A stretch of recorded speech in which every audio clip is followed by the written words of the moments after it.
historia de cómo se pusieron las obras, conozcan un poco sobre el artista y todo lo que es la curaduría. Les presento a él es Maxi, él va a estar haciendo la guía, así que los dejo con él que se presente. Buenas, soy Maximiliano Astuch, artista de la muestra. No voy a ondear ni profundizar tanto en mi persona porque si no vamos a estar hasta las 3 de la mañana. No por experiencia de currículum, sino porque para no hacerla tan larga el recorrido. Pero básicamente vamos a arrancar de cómo se preparó la curaduría, que la preparó tanto Franco como Ian, en donde en esta primera parte, que es el inicio del recorrido, se preparó obras que estén dispuestas tanto de la naturaleza, es decir, tanto de las personas como de el bioma, todo lo que tenga que ver con las raíces de cada persona. En este caso, arrancamos por Sánchez Sebastián, que es un artista de Corrientes, y lo que voy a hacer a partir de cada obra es dar como unos pasos de cómo entender una exposición de arte cuando uno no tiene ni la menor puta idea de arte. Entonces, vamos a arrancar por Boris Upanovsky, que es un filósofo del arte, que él propone dos niveles muy básicos para arrancar a cómo leer arte, que es el iconográfico y el iconológico. Lo que Boris trata de exponer en síntesis, que el nivel 1 es el iconográfico, es analizar una obra desde un punto de vista, desde tanto las cosas simples y observables como el color, como el soporte, que sería dónde está expuesto, que en este caso es un marco envidriado, la técnica, y en una segunda parte que será el nivel 2, que es el iconológico, es la parte que es del artista, su contexto, qué edad tiene, de dónde es, y la parte semiótica, que sería la ciencia que abarca el conocimiento de los signos. ¿Qué son los signos? Todo lo que yo pueda interpretar. Es decir, por ejemplo, acá vemos que es un ser humano, una persona masculina. Todas esas partes son el signo, es decir, que yo puedo leer, y a partir de esa lectura es donde el arte se vuelve totalmente subjetivo. Es decir, acá estoy viendo una persona que es masculina y que tiene barba. Todas esas palabras como barba, masculino, hombre, gorra, tienen un significado y un significante. Significado sería la palabra en sí mismo, es decir, gorra se escribe G-O-R-R-A, y el significado es objeto que yo me pongo en la cabeza para cubrir. Todas esas partes que componen la obra van a tener una significación que no es al azar, es decir, incluso las partes que el artista haya puesto de manera errónea puede ser parte que el artista eligió que estén así, de manera errada. En este caso, Sánchez Sebastián prepara una muestra de este conjunto de obras donde él expone la masculinidad áspera y la naturaleza propia del contexto urbano de Corrientes, porque él es de Corrientes, y recordemos que Corrientes tiene, como dije, un simbolismo y una semiótica, es decir, es una ciudad que es mucho más antigua que Resistencia, va a cargar con toda una subjetividad que es mucho más, ¿cómo podemos decirlo? Más de antaño, es decir, no tiene la misma cultura que Resistencia, a pesar de que están a 20 kilómetros. Por lo tanto, el arte correntino y el arte de Resistencia Chaco se va a diferir mucho, culpa o gracias a eso. En este entonces, Sebastián prepara obras que son de la masculinidad, que tienen que ver mucho con la colectividad LGTB, es decir, vemos que sus obras, y tanto su apodo artístico es oso plumoso. ¿Qué quiere decir oso plumoso en la cotidianidad? Él deriva esta palabra desde un mundo muy de nicho, incluso de internet, que tiene que ver con lo que se llama osos maduros. Quien no sepa qué carajo es oso maduro, suele ser un género pornográfico dentro del mundo de la pornografía que tiene que ver con personas masculinas, del sexo masculino claramente, que superan los 40 años, es decir, personas ya maduras y que tienen hasta incluso una estética figurativa muy marcada, es decir, son personas que van a tener un cuerpo voluminoso, que van a cargar con cierto simbolismo, por ejemplo, de la masculinidad, como la barba, la fuerza, Entonces, con estas obras lo que él viene a poner es como un contraste entre esa naturaleza de lo frágil y de lo rudo, propio que se entiende en la masculinidad siempre como lo rudo y lo femenino como lo delicado. Entonces la naturaleza viene a hacer como un enganche acá de la parte sensible que nunca se muestra de lo masculino y a lo masculino propio que ya se sabe que es lo rudo, a hacer ese enganche. En una segunda parte tenemos al artista, ¿cómo se dice?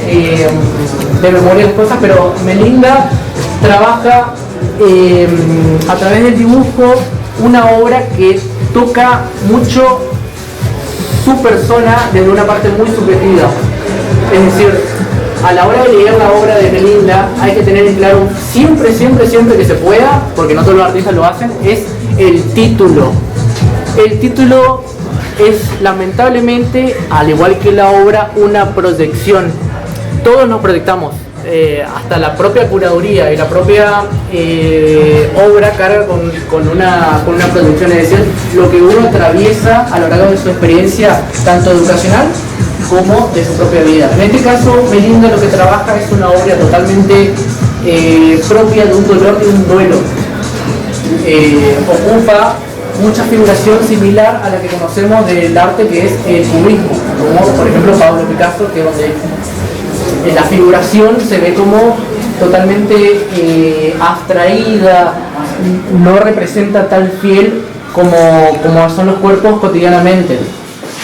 Entonces a través de su obra ella trata de figurar un dolor totalmente personal de su vivencia y básicamente quiere ponerlo como en una pantalla estática y en loop. Che, esto me dolió, esto me duele. Podemos seguir por... vamos con Diana Al. No sé si lo dije bien su apellido, perdón, porque no lo conozco el artista. Entonces, como dije, este abordaje va más desde la subjetividad de Panofsky y de Boris.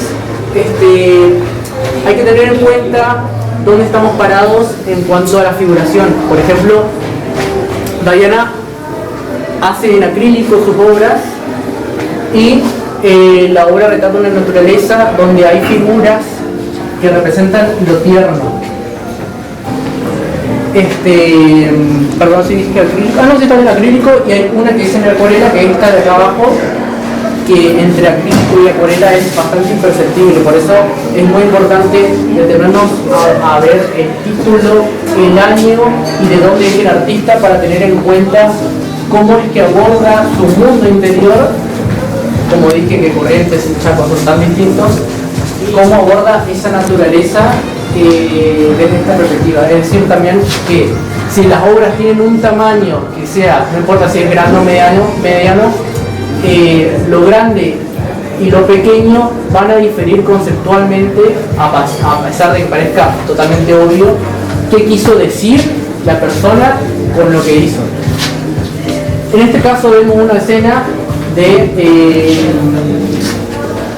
una joven y un aparentemente adulto en un contexto de naturaleza donde están como empujando barquitos de papel, que conecta justamente con la obra de al lado de un filósofo, no recuerdo bien su nombre, a ver si podemos leer por aquí, creo que es Carlos Schubert. Carlos, lo interesante de su obra, que se pierde lamentablemente porque no tenemos el texto expositivo, es que él retoma su idea de que le gusta mucho de que el futuro es el pasado y el pasado es el futuro. ¿Qué carajo tiene que ver con eso, con la obra? De que, por ejemplo, vemos barcos, mejor dicho, que andan sobre el viaje, y los viajes tienen una idea de tiempo. Entonces, para él hoy, lo que él pensaba de futuro acerca del pasado, es decir, supongamos que yo quiero viajar en el futuro y decir, dentro de 30 años yo me veo como, no sé, médico en Harvard. Lo que él trata de decir es que quizá hoy ya no se ve así, y que disfruta de ese futuro que es tan distópico a lo que pensaba en el pasado. Entonces, un viaje constante acerca de cómo esa idea transmutó y hoy está totalmente contento, no sé si totalmente contento, pero está contento con lo que pasó. Es decir, que hoy disfruta más de ese presente futuro que de lo que pensaba del pasado, como viaje. Juanje Cheme, Juanje retoma algo muy interesante que sucede hoy en el arte contemporáneo, que es lo que sucede antes y lo que sucede después. Se conecta totalmente con Carlos. Es decir, a Juanje le importa mucho la preparación del artista, es decir, como vemos en esta obra, ¿qué es lo que le interesa al mundo del espectáculo? Verse como preparado en términos estéticos de lo que sucede antes de subirse al show y después del show.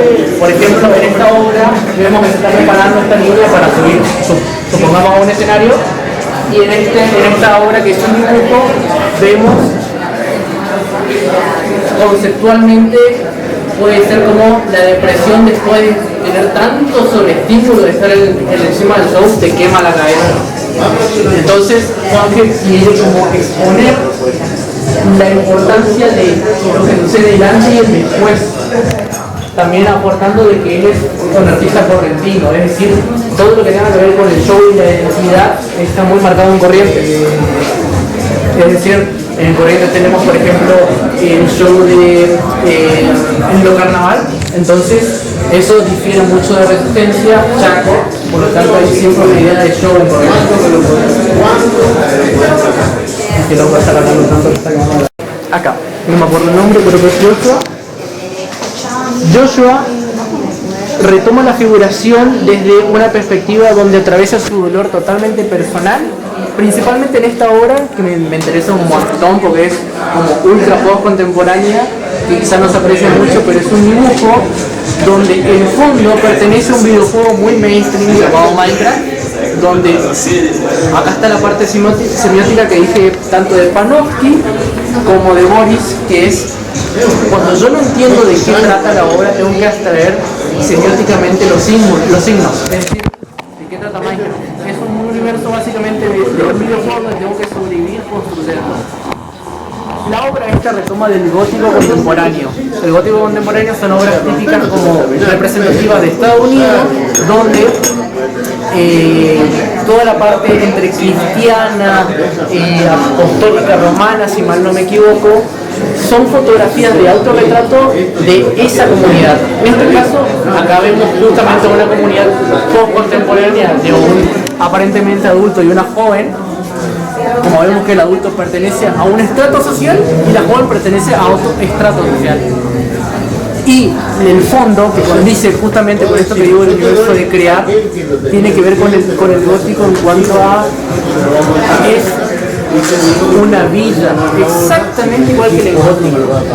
O sea, en el universo de Minecraft suele haber este mundo de villas, es decir, espacios arquitectónicos habitables por personas, igual que acá. En este caso, la obra retoma como si fuese un retrato post-contemporáneo del adulto joven promedio de hoy con la adulta joven promedio de hoy. A lo largo de esas obras, Joshua hace lo mismo, pero con estas otras tres obras, que en este caso son Los Valientes Angelitos, El Rascador de Gatos y La Paz hacia el Avanzar, que parece que no tienen absolutamente nada que ver, pero como dije, hay que leer el código semiótico de cada obra. En este caso, en Los Valientes Angelitos, Joshua toma a los bebés de plástico como los querubines, los querubines representan simbólicamente a, no sé si alguien me puede hablar, pero estoy pero los querubines son como angelitos que resguardan un espacio habitable, si mal no recuerdo. Y lo mismo sucede en esta mano, que se llama El Rascador de Gatos, porque él retoma una historia filipina, si mal no recuerdo, que la escultura es de una persona que ha muerto en un rosario donde se planta rojo, en esos lugares de Filipinas, y todo todos los gatos que se acercaban a esa momificación que fue obviamente tapada por raíces, árboles, naturaleza, los gatos se acercan a esa momia que perdió su figura humana y se acercan de una manera muy afectuosa. Porque todas estas obras abarcan bajo la misma tipología. Dentro de la naturaleza también tenemos a Hermes Bar, que es una piedra totalmente emergente que trabaja la arquitectura como su primer lenguaje, y en este collage lo que abarca es tanto la poesía de su propia vivencia ensamblada dentro de la naturaleza, de un aspecto muy tierno obviamente. O sea, hay que ponerse a leer sí o sí lo que él escribe para poder meterse un poco en su mundo, en su propio mundo. Una plantita que es la mesta Avi, perdón, no sé si está Avi, ¿no está? Avi lo que hace es, a través de su profesión de ilustradora, crear una obra con su propia lógica e historia narrativa, totalmente muy de la iconología que propone Panofsky. Es, si yo no sé de qué trata la obra, y bueno, tengo que saber quién es el artista para poder entender un poco de su obra. Lamentablemente funciona así el arte, y en este caso Avi lo que quiere hacer es una ilustración de un cómic propio a través del arte. Es decir, tengo que entender de qué va su cómic para poder entender su obra.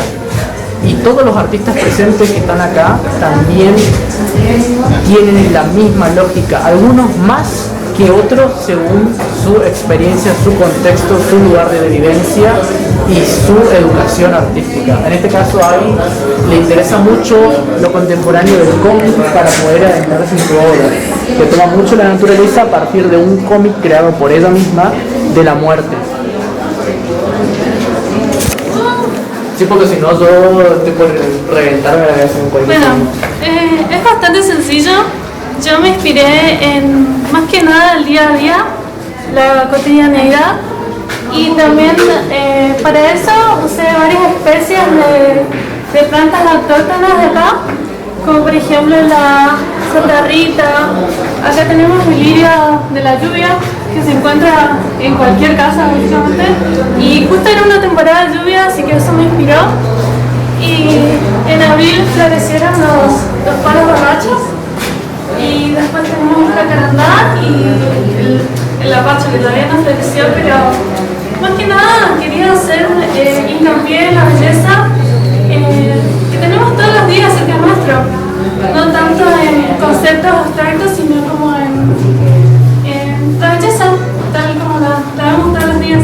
¿Puedo hacer una pregunta? Sí. En la curaduría tomaron en cuenta el concepto de la muerte que había explicado la chica esta, junto con también la hermosura de lo que estaba hablando de las rosas. Te diría que sí, ahora que lo decís es una buena idea.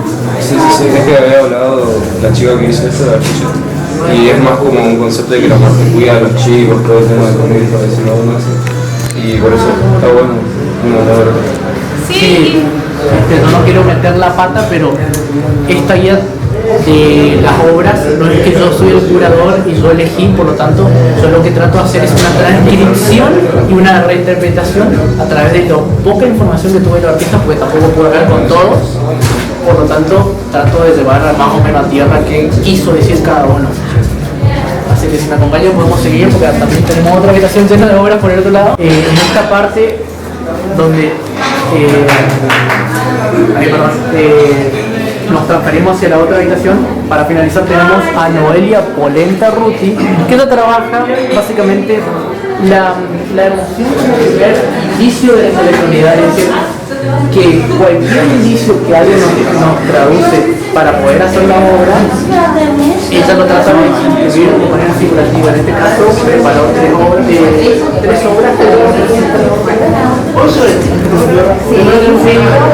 la de despertar, otra de cambio, y la última palabra en el escenario que es un corazón, para tener más o menos una explicación en la cabeza de quién estamos hablando. Entonces Noelia lo que prepara es como decir, mira, primero lo que me duele a mí es el motor para poder hacer arte. Seguimos. La obra de artista de acá de Resistencia de Corrientes, donde ella atraviesa totalmente su dolor en su obra, es decir, toma toda su problemática re dura y re pesada del arte, y como vemos, ella se hace un autorretrato de todas las maneras figurativas posibles a través de su dolor. En este caso tenemos obras que representan casi que en la obviedad el color morado como el dolor, por eso su nombre arquetípico es morada. Y vemos, por ejemplo, en esta obra que es quizá la más, de mi punto de vista, junto a la izquierda, la más trascendental, que es un autorretrato de ella a partir de blisters, que son, yo desconozco, pero calculo que pueden ser ansiolíticos o antidepresivos. Entonces la obra está compuesta de esos blisters que son totalmente significantes a la hora de cualquier dolor de cualquier artista. Ella decidió hacerlo a través de estos fármacos. Entonces eso lo va a definir un montón con esa carga totalmente subjetiva del dolor. Y en este otro retrato totalmente post-contemporáneo, porque hace como un remake a través de un espejo con elementos de hoy, como por ejemplo un iPhone, y su autorretrato en el espejo todo roto, porque lo roto justamente representa su propio dolor.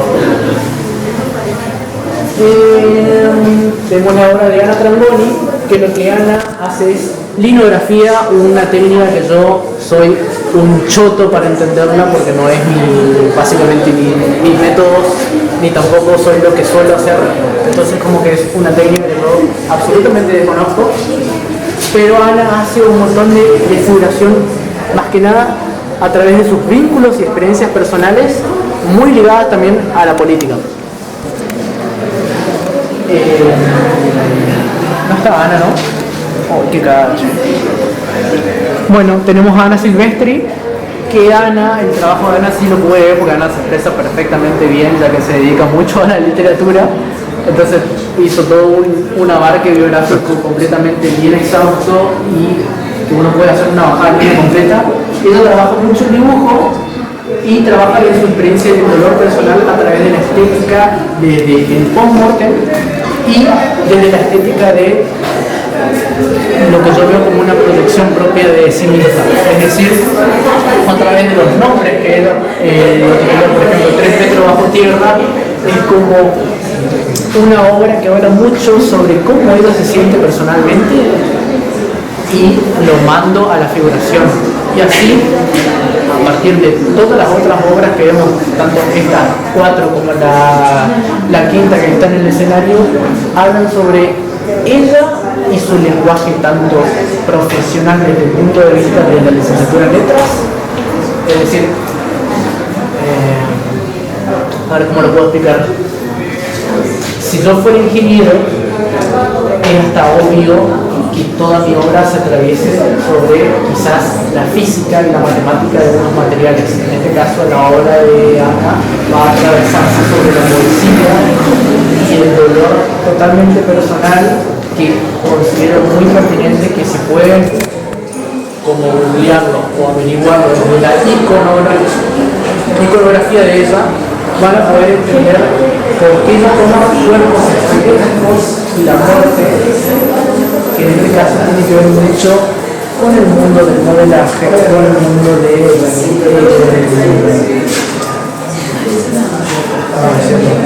sus propias experiencias personales. ¿Hegemónico? ¿Cómo? Lo hegemónico sería No hegemónico, pero también su propia proyección. su propia proyección, lamentablemente. Digo lamentablemente porque todas las obras de todos va a ser una proyección, claramente, pero quien pueda conocer al artista, independientemente de Ana, va a ver que hay una clara evidencia de la proyección. Es decir, uno rezagadamente tiene que meterse un poquito en la bio del artista para ver quién es, para mínimamente entender por qué hizo lo que hizo. Y ahí es cuando uno puede ver como si fuese una peli retratada figurativamente en un solo plano que dura un segundo, como en una obra. Cadáver macabre. Si no me equivoco, el artista que creó esto es Eric Su. Eric lo que hace es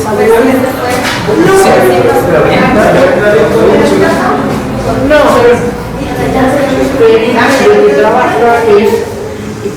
un conjunto de amigos, porque esto no es un paseo totalmente tan personal, sino que es como una juntada, una ranchada, digamos así, de amigos que tienen experiencias muy similares y cercanas a lo que hoy denominamos como la podredumbre habitacional. Entonces toda esa mierda que uno tiene en la cabeza la proyectan a través de fanzines con una poesía muy marcada, con los problemas económicos, los problemas habitacionales, los problemas del amor. O sea, es un popurrí enorme a través de toda esa podredumbre, sacarlo a través de un fanzine. Moreno Roldán trabaja una obra en acrílico que a lo largo de esta pared, como venimos viendo, todos atraviesan un dolor muy similar. En esta perspectiva de proyección, lo que More trabaja es la intimidación y la ansiedad que provoca ella como artista del interior de Chaco mudarse a la capital, entre comillas, de Chaco, que es Resistencia, capital como ciudad, cuando en realidad es un pueblito, pero para una perspectiva de alguien que viene de un lugar tan que tiene 2 o 3 cuadras, es un montón. Okay.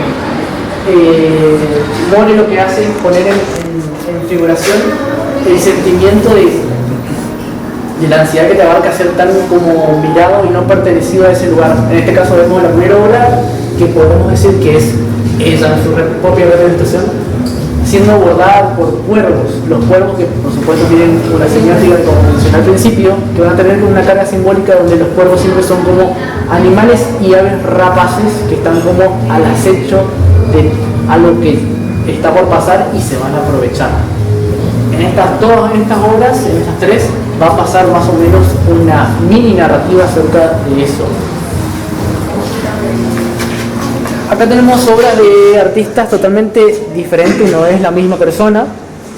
De estas lamentablemente no tuve información más que la que estoy viendo acá en persona con ustedes, pero tenemos a Riquelme Victoria del lado izquierdo superior, en un acrílico que toma una obra muy ultra mainstream, que no recuerdo el nombre, no sé si me puede ayudar, pero es el rezago de un ángel que no me acuerdo la historia, así que me están poniendo como en un limbo acá. Lucifer, el primer caído. ¿Tiene la lagrimita? ¿Cómo? ¿La lagrimita tiene? Creo que sí, la Lucifer. Está difícil cuando uno tiene la bio y el escribe para leer, es muy complicado hacer como una introspección del artista, entonces como limitarse a la parte más simple que es la materialidad, el color y la breve info del artista, es decir, de dónde es, de qué año es, no año en el sentido de la obra, sino más el contexto del artista, es decir, si es de generación del 90, generación 2000, generación 2010, etcétera, etcétera, etcétera. Entonces, las obras más difíciles de leer siempre son las que uno no tiene de dónde carajo agarrarse. En este caso, yo no sé si Victoria Riquelme es de Resistencia, si es de Chaco, y eso me pone a mí un limbo de no saber de dónde abstrae simbólicamente lo que ella sabe acerca de la pintura o del acrílico o de por qué pinta lo que pinta. Entonces es como más complicado hacerlo.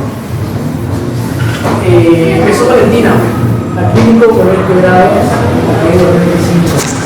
lo mismo va a pasar en esta obra. Lo único que es como más evidente es quizá la de Agatha Abril, que va a tomar un color dentro del estudio de arte que se llama fobismo, que es cuando uno descontractura los colores típicos con los cuales se suele atribuir a las vestimentas propias de esa simbología. En este caso sería como una Virgen María y su hijo, y sabemos que no va a tener un amarillo flúor, ni un azul flúor, ni tampoco un color oscuro en el tono de la piel, porque no son propios de esa iconografía.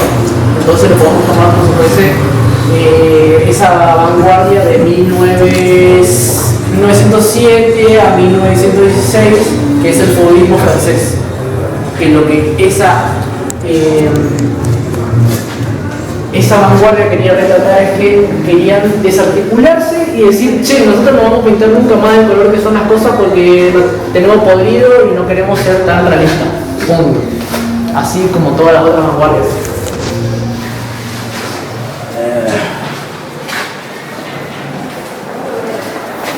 Un segundo que tome aire porque estoy un poco...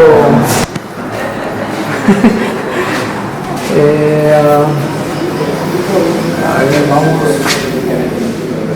por... Vamos a correr un poco para no ser tan extenso. Vamos para acá.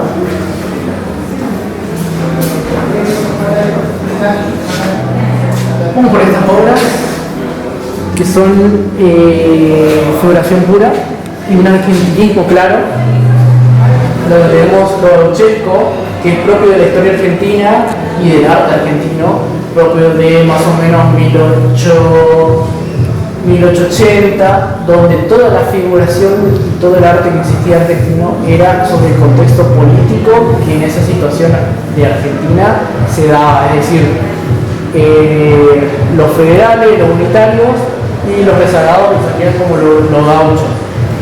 Entonces, en estas obras, a través de esa simbología, lo que podemos traer es que hay un argentinismo muy claro.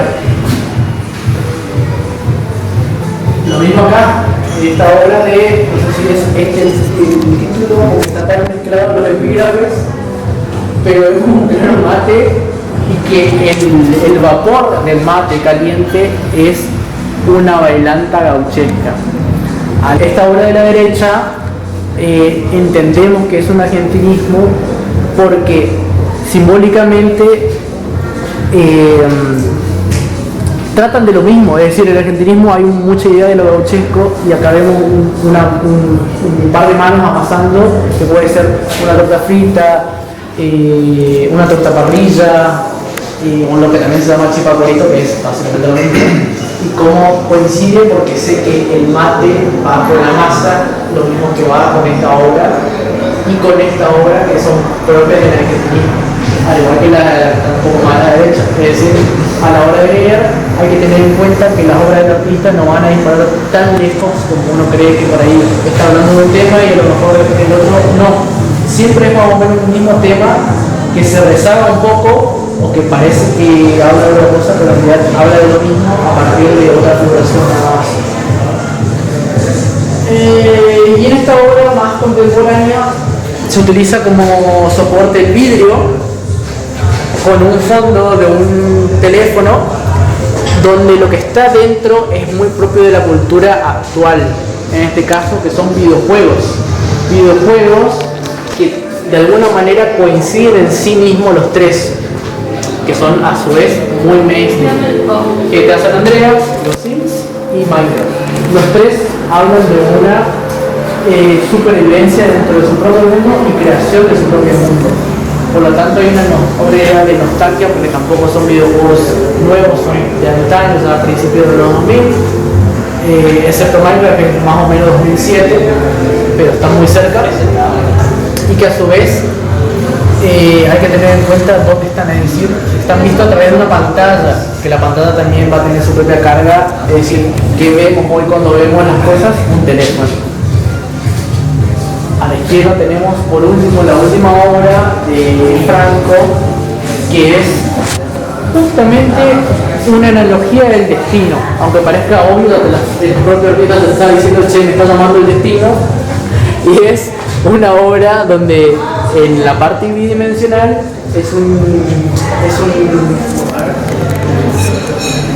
puede ser que sea acrílico, che.